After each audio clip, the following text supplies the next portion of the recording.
How resistance to antiviral drugs really emerges, it may not be how you think. When an antiviral drug is developed, the manufacturers work out the quantity, i.e. the dose and duration of treatment, required to eliminate all the virus from the body, to wipe the virus out completely.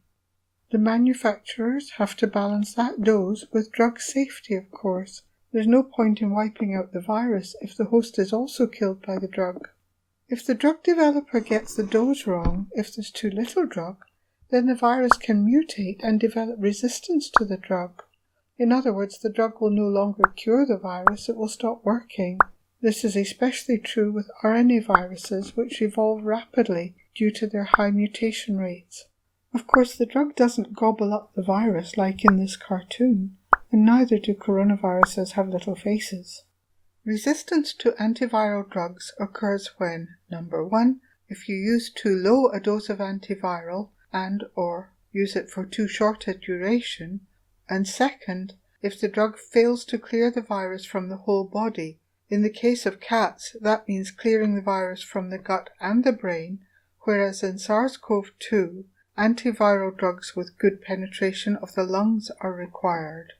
When Professor Peterson discovered that GS441524 can cure FIP, he had to work out the optimal dose of GS441524.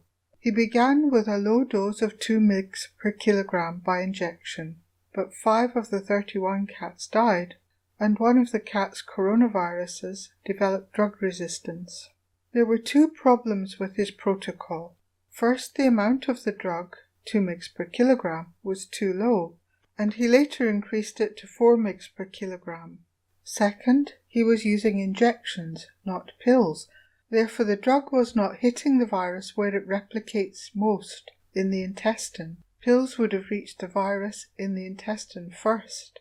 In Professor Peterson's study, resistance to the drug developed in one cat who died 26 days into the treatment. The virus load in the ascites of cat CT54 did not reduce in 9 days, whereas in the ascites of other cats it disappeared within 2 to 5 days.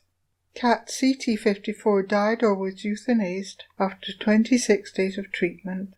Now it's possible that the virus infecting that cat was resistant to the antiviral from the start, but that is very unlikely. It is much more likely that the virus acquired resistance to the drug because the dose was too low and was given by injection, so it did not target the virus where it was replicating most, in the intestine.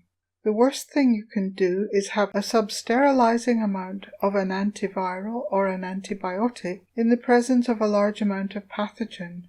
That is the situation most likely to lead to drug resistance arising, and we've seen that with antibiotics being used in farm animals as feed additives to promote growth.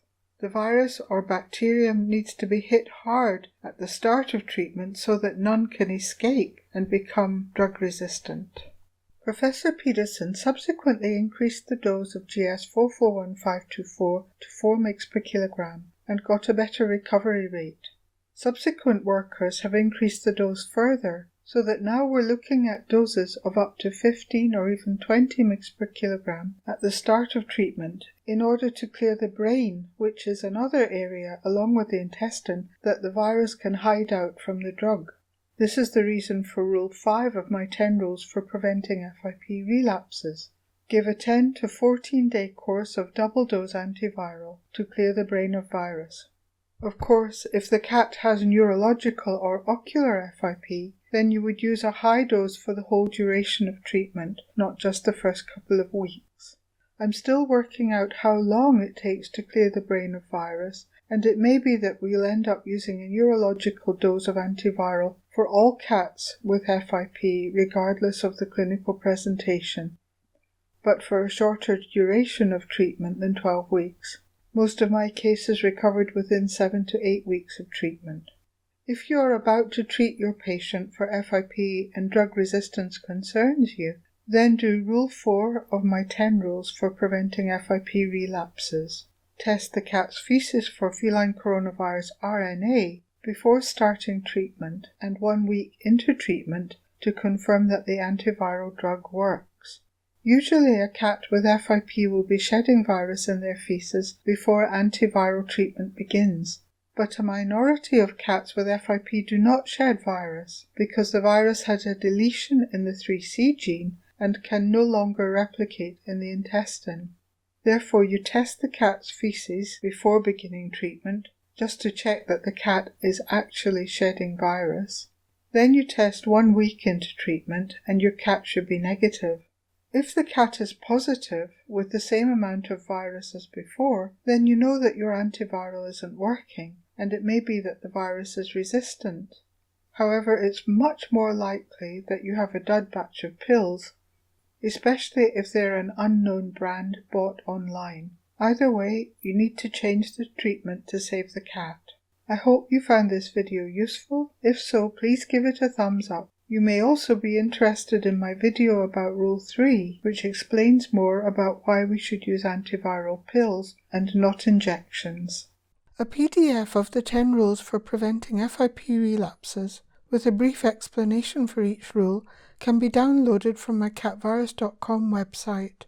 Go to www.catvirus.com, click on the FIP treatment tab, which will take you to the FIP treatment page, then click on the 10 rules heading, and the article will open in a new window, or your computer might simply download the PDF, depending on which browser you use.